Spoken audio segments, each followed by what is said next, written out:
I don't make videos today. I got roller derby at 2.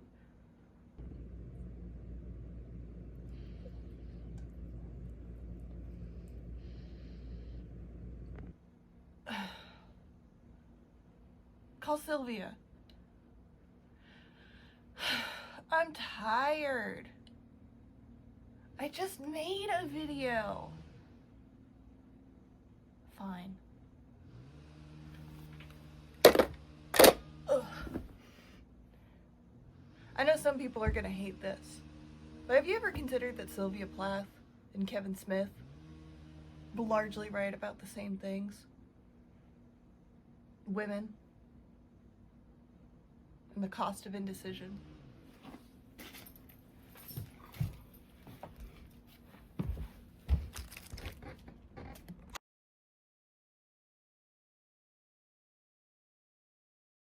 Today we're going to be talking about beads, choices, Kevin Smith, and figs. I will be talking about some heavier topics, like, thanks YouTube, placing yourself in the forever box.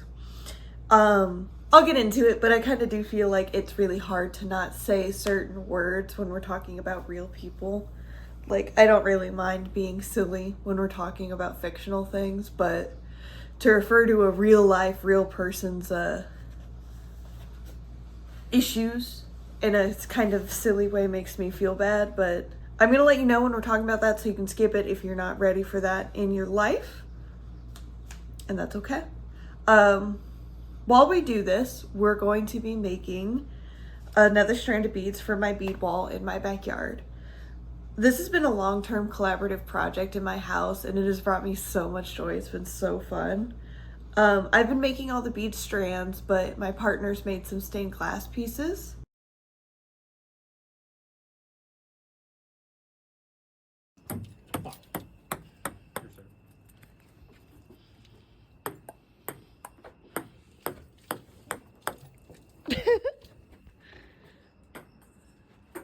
You can hear Chris laughing in the background.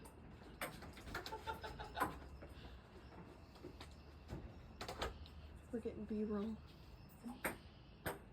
According to Wikipedia, Clerks is a 1994 American black and white comedy film written and directed by Kevin Smith in his feature directorial debut.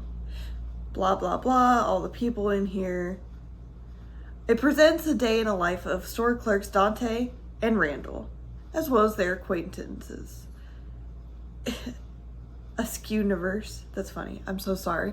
It's one of the first of Smith's View Askew-niverse films and introduces several reoccurring characters, blah, blah.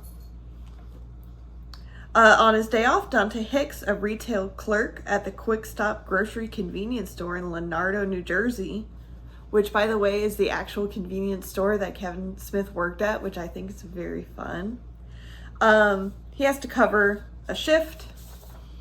You know, we hate covering shifts. We hate working. Hilarity ensues after being asked to come off on his off day.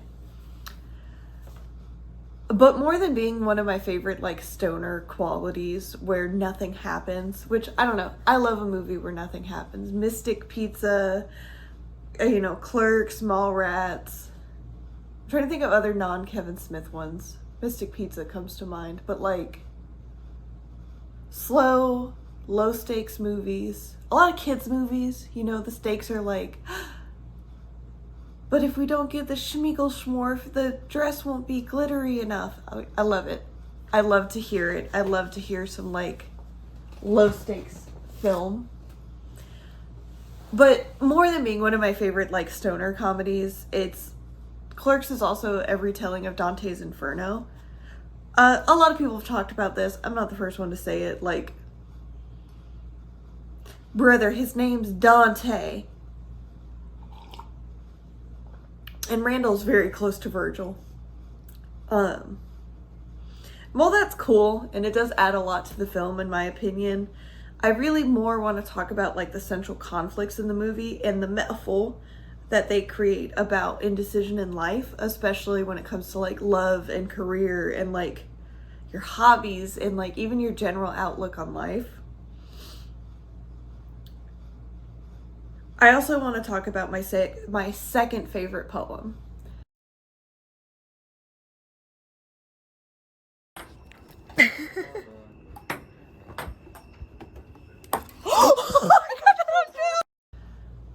My first favorite poem is The Red Wheelbarrow by William Carlos Williams. It's very short. I'm going to read it to you because it's like 10 words total.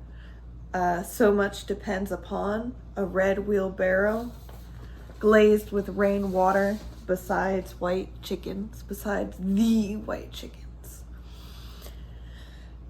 don't know why this poem's my favorite poem.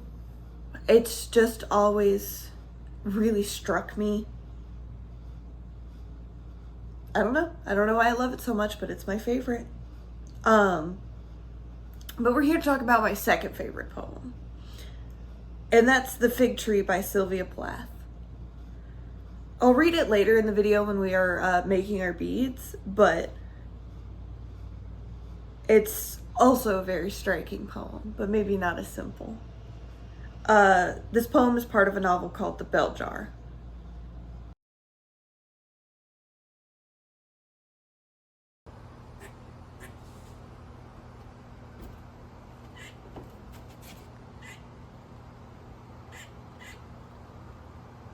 It's growling.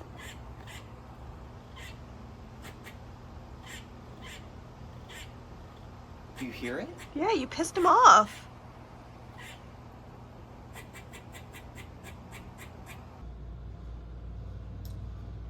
The Bell Jar is a shockingly sad novel, and it's one of the only few novels my mom wouldn't let me read when I was in high school.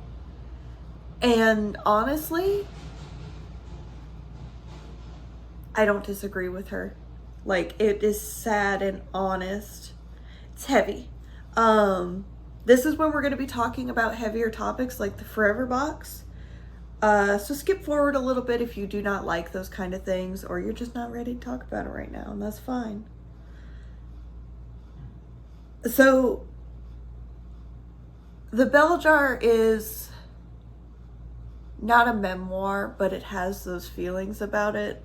The main character tries to quit game in the same way that Sylvia Plath did in real life. Pretty similar. There's some like minor differences, but very similarly.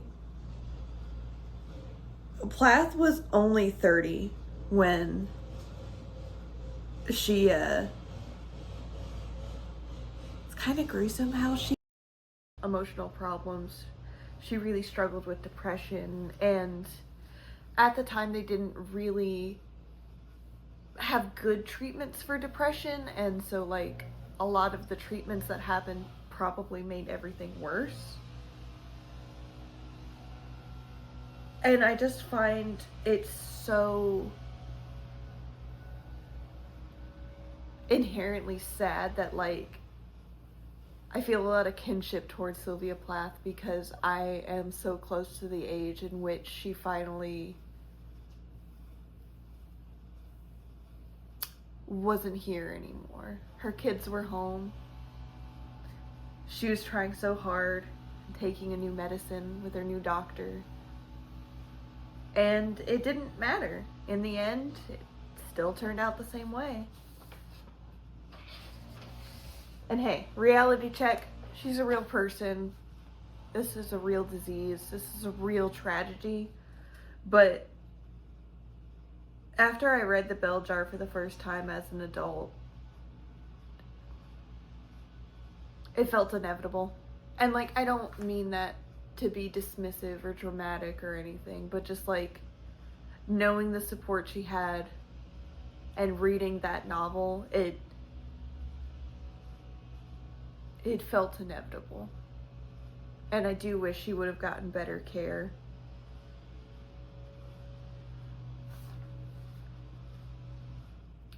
I kind of feel a similar way to when I read No Longer Human.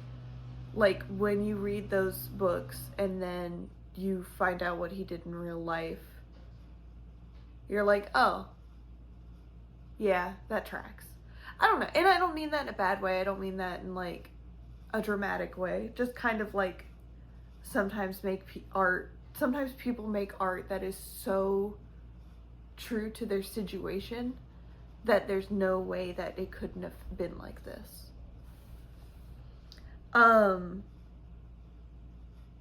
Tangent. Ooh, tangent, maybe spoilers. Should I talk about how American Psycho and No Longer Human are cultural different explorations about the same feelings of helplessness? Anyways, hold on. Were we making boner jokes and ordering hardcore hermaphrodite adult films like a minute ago? Alright, okay. So before I continue, let's make our beads and read our poem, and then we're going to recombine and start talking about maybe something less heavy.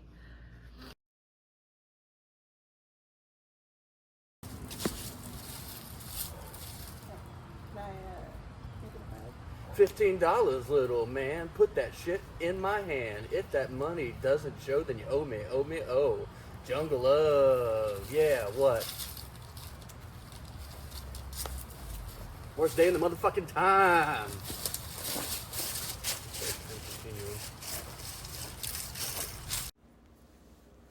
I saw my life branching out before me like the green fig tree in the story. From the tip of every branch, like a fat purple fig, a wonderful future beckoned and winked. One fig was a husband and a happy home and children, and another fig was a famous poet, and another fig was a brilliant professor, and another fig was E.G., the amazing editor, and another fig was Europe and Africa and South America, and another fig was Constantine and Socrates and Attila, and a pack of other lovers with queer names and offbeat professions. And another fig was an Olympic crew champion. And beyond and above these figs were many more figs I couldn't quite make out. I saw myself sitting in the crotch of this fig tree, starving to death, just because I couldn't make up my mind of which of the figs I would choose. I wanted each and every one of them, but choosing one meant losing all the rest. And as I sat there, unable to decide, the figs began to wrinkle and go black, and one by one they plopped to the ground at my feet.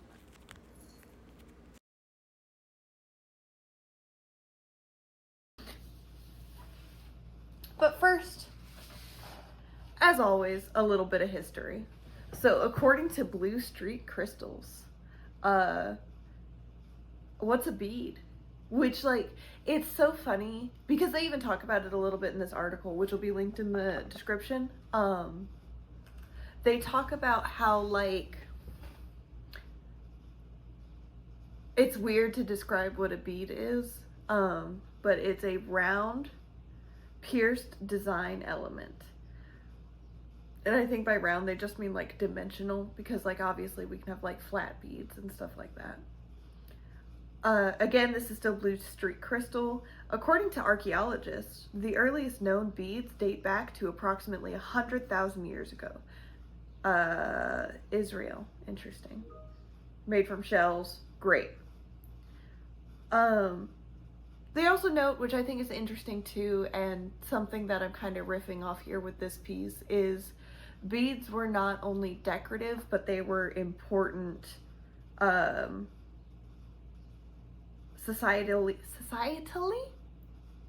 and religiously. Like, these beads were an important part of their culture, and I'm hoping that I'm making something that's important.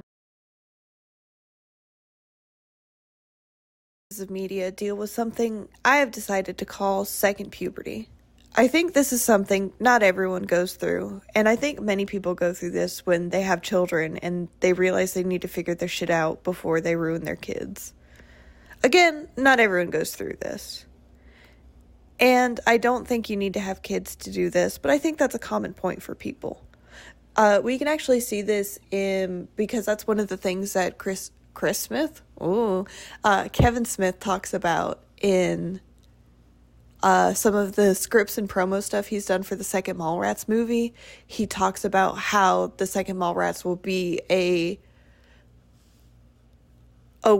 Oh man, I can't remember his name. I should have written it down. But anyways, the main character in Mallrats, his kid is now a teenager, and what does that mean? Hilarity ensues. In Clerks, Dante has two paths. Plaths. I'm so sorry. In front of him. He can continue to date Veronica, get his life together, go back to school, make something of himself. He is encouraged by Silent Bob's, who's Kevin Smith's character, only lime in the film. You know, there's a million fine-looking women in the world, dude. But don't all of them bring you lasagna at work. Most of them just cheat on you. That's it. That's his only line. The other choice he faces that if he picks Caitlin, who was a cheater then and broke up her engagement to come back to Dante, and will probably continue to cheat. And while this is not as clearly stated, we can guess that he's going to stay at the store and continue to get cheated on. However, what I think is really interesting about Clerks is that is never really treated as a bad thing. I think a lot of stories would really villainize Caitlin and really make her an unlikable character. But I think that's where this movie really sets up this choice much more interestingly than other films. When Dante tells Randall he's going to go back out with her again, he doesn't talk him out of it. Nobody really treats Caitlin bad for being a cheater. Like, they talk about it, but no one's like, wow, what a slut or anything. And, you know, like, Randall has his, like, break his heart again and I'll kill you, which we love it. We love it. But it's not, I don't think you're a bad person. It's like, you have this history and I want to make sure it doesn't happen again. And I just think that is such an interesting take, especially in such a time when it would have been so easy to play her off as a slut. And so I don't know, I just think it's really interesting. Later, after Randall and Dante fight, they come to a conclusion. And I think the Wikipedia page really sums it up nicely. Randall furiously blows up at Dante, reminding him that he abandoned his post to Slack Ops several times of his own accord, but arrived at work nevertheless, and could have left at any point, but didn't. And furthermore, neither of them are as advanced as they think they are, otherwise they wouldn't be stuck with such lowly jobs. And so what we can see here for what Smith is telling us is that we're in control of our destinies. We can stay in the easy way or we can choose to leave. But we have to take ownership of our actions and stop blaming others.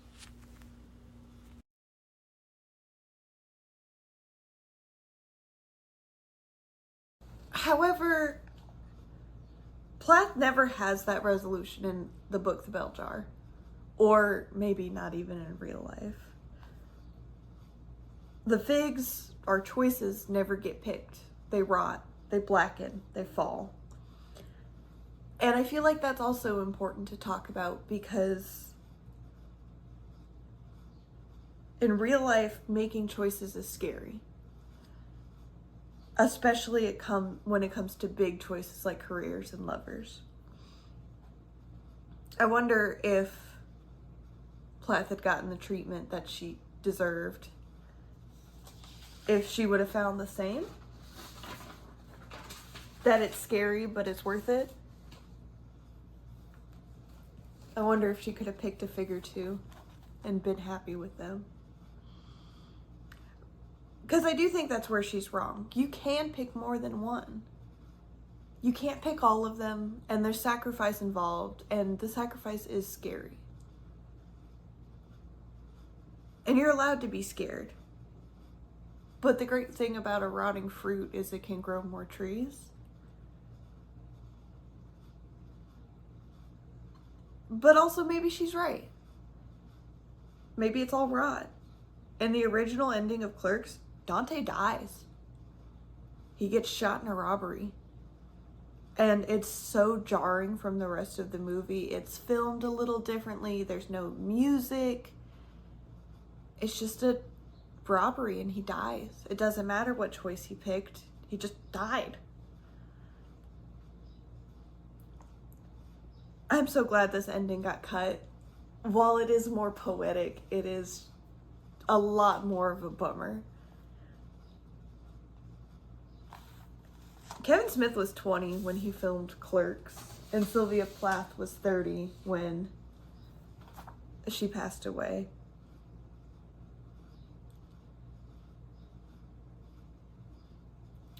Well, both of these pieces of media deal with the problem of second puberty, which I think can more accurately be described of the question of, like, how do you take ownership of your life? They both come to similar but different conclusions. In the theatrical release of Clerks, Dante doesn't die. In Clerks 2, which is not as good as the first one, sorry, Dante ends up working another dead-end job, and he has to choose between two women again. Besides some other changes, like making Randall racist for some reason, I don't know. I think that's one of the issues with the second Clerks movie. It's too much of a reset, like the latest Star Wars movies. Like, it has the flavor of the original thing I loved, but it's not exciting the second time around. All right, we don't care about Star Wars. Moving on.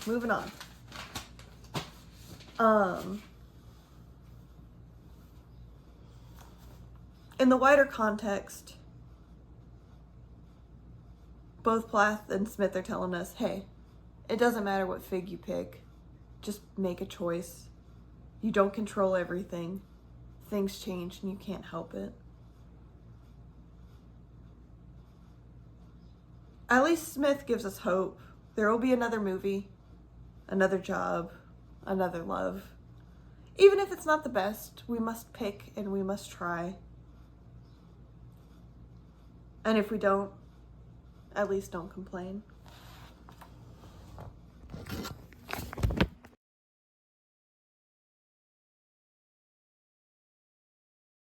If only. I like that. I was gonna say I like the general intent was just to freeze. Like everybody. Everyone's like, am I in trouble? The camera's going and I don't have a script. Where's Ivy? Skedaddle! She is. Oh, it's time to go.